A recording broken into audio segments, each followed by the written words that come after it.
It only gets crazier. It only gets crazier by the day. You got Kelsey Plum exposing the reason that Caitlin Clark is so hated by all of these WNBA players is because she's popular and she's white. This is crazy. We got to why she was treated the way she was treated. Why Caitlin Clark is being treated the way she's been treated after doing everything to change these women. What you are witnessing right now is an absolute catastrophic fracture within the highest ranks of professional sports, and the staggering truth behind the deliberate sabotage of Caitlin Clark has just been violently dragged into the daylight. The league's carefully constructed public relations shield has officially shattered, and it isn't coming from an anonymous insider or a leaked corporate memo. In a completely unscripted, emotionally charged outburst that has sent shock waves through the entire sports ecosystem, Kelsey Plum completely broke rank, looked directly into the camera, and exposed the dark reality the front office has been desperately trying to bury, declaring that the system is actively rigging the environment against its biggest star. If you believe the mainstream media narrative that this is just typical competitive tension, standard court physicality, or basic basketball adaptation, you're falling directly into a highly sophisticated corporate trap designed by executives to protect their billions in infrastructure. This goes infinitely deeper into a calculated systemic plot designed to suppress generational icon, weaponizing official protocols to keep her isolated. The boiling point has officially been breached, and the internal panic within league headquarters has escalated into a full-blown structural crisis that cannot be contained anymore. No question. I definitely think the expectations of being a number one pick are brutal, especially if you have any type of hype or like media coming out of college. They're just brutal. And then I don't think it helps being a 5'8" white girl coming into the league with 85% black women that want to take your head off. Like, just straight up, right? Like, that's just what it is. And I didn't know. Me, happy-go-lucky, walking into the locker room like, hey. Like, I didn't know. I learned the hard way. But that's real. That's what it is. And I think that it would have been better in some ways because I would have been a little bit more under the radar. But in other ways, I definitely think that, having that type of struggle and adversity has prepared me for the moment I'm in now. No question.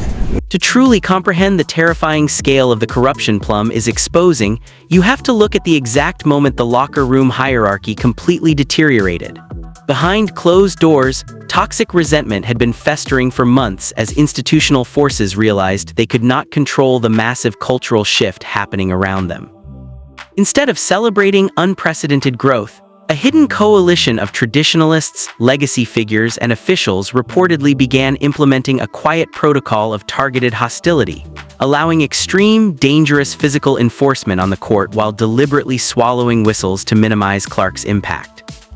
The establishment firmly believed that the locker room would maintain a code of absolute silence, absorbing the psychological and physical damage while the executives continued to profit off historic broadcast ratings. Struggle and adversity has prepared me for the moment I'm in now. So she let it be known. When you come in here and you're white and you're popular, you got media. Oh no, they don't like that. And the type of media Kelsey Plum had in comparison to Caitlin Clark is nothing. So that's why you see all the vitriol, all the hate, all the jealousy. That's why you see it. It oozes through their pores. And she let it be known. She somewhat dealt with this firsthand. She was the NCAA all-time leading scorer before Caitlin Clark broke her record. She came into the league with some level of clout, not nearly to the level of what Caitlin Clark did, but even she went through what she went through. So you can already know what Caitlin Clark is dealing with all of these women hating. You had Cheryl Swoops and a bunch of people taking shots and hating on her from the door before she even got there. Lexi Brown, Cheryl Swoops, all of this stuff, Diana Taurasi. And Kelsey Plum is putting it out there. If you're white and you're popular, they hate you. They hate you, bro. And the fact that, and also, her and Caitlin Clark are also straight. But they completely misjudged the unbreakable boundary of genuine peer respect. Kelsey Plum completely bypassed the heavily monitored corporate communication channels throughout her pre-approved media script and delivered a devastating live takedown that stripped away the league's polished professional mask in real time. Driven by absolute exhaustion with the systemic hypocrisy, Plum exposed the hidden meetings, the deliberate referee bias, and the orchestrated media campaigns specifically designed to break Clark's spirit and protect the old guard's fragile legacy, stating that she could no longer hide the reality of a completely compromised league. The immediate fallout across the sports landscape has been nothing short of apocalyptic. Network anchors completely lost control of their live broadcasts as Plum's explosive testimony spread like wildfire across social media, proving beyond a shadow of a doubt that the institution has actively weaponized its own rulebook to diminish its greatest economic asset. The sheer level of anger radiating from within the player community has completely caught the executive board off guard, turning what was supposed to be a controlled corporate enterprise into an active battlefield for the future of the sport itself. The worst people to have pick award winners, all-stars, are the players. They're too invested. They're jealous. Can you hear this? Is this on? Players are jealous of each other. If you think this is just Caitlin Clark, I got news for you. In 2017, the NBA said, all right, let's let the players vote on the All-Star in the NBA. Let's let the players vote as well. Fans, media, and players.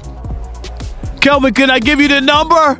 Yep. 324 players cast a vote in 2017 for the All-Star game, the first time ever the players voted for the All-Star game.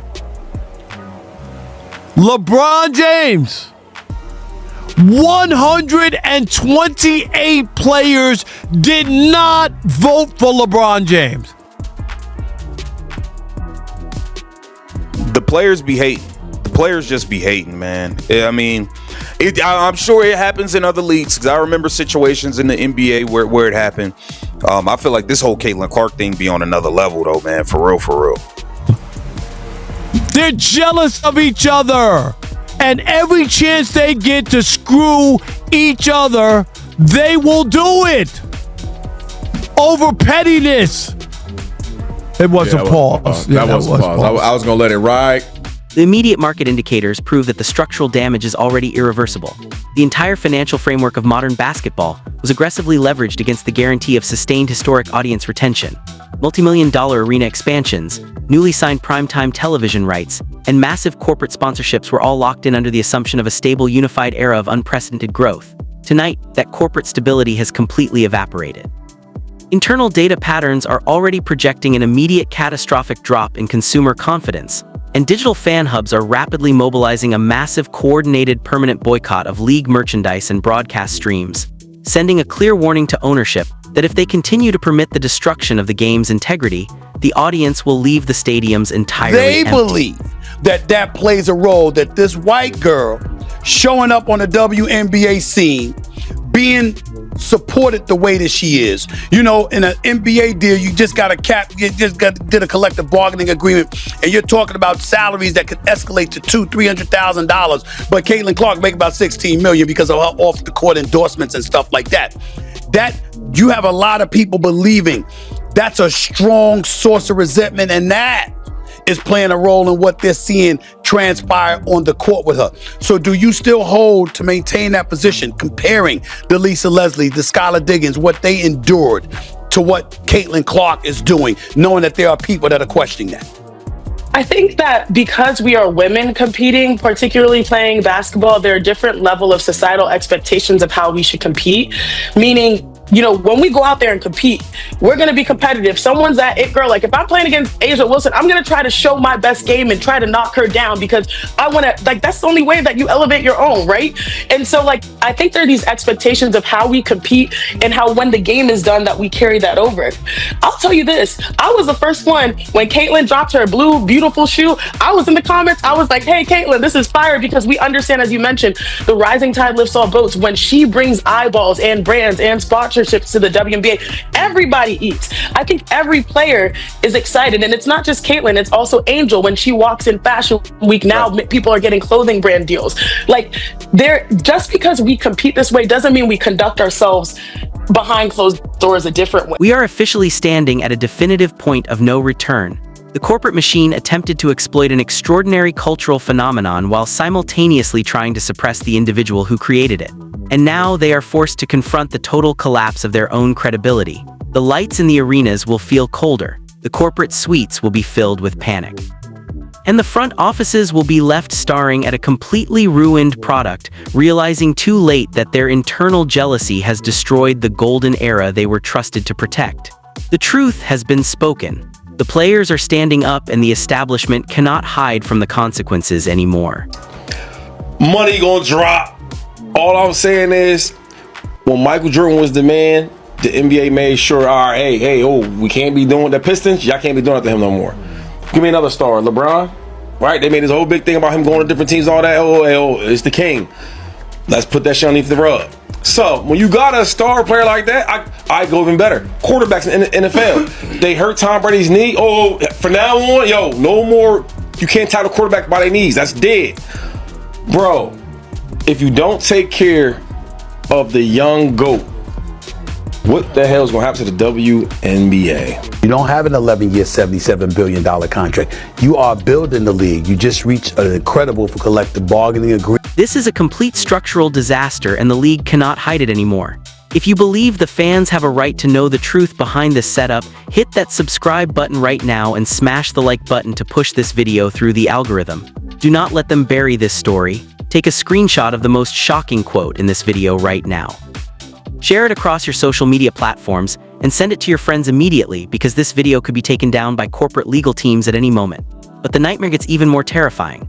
A brand new locker room audio clip has just surfaced from the tunnel, exposing the exact words whispered right before the walkout occurred. Click on the video appearing on your screen right now to see the hidden camera footage they desperately tried to delete.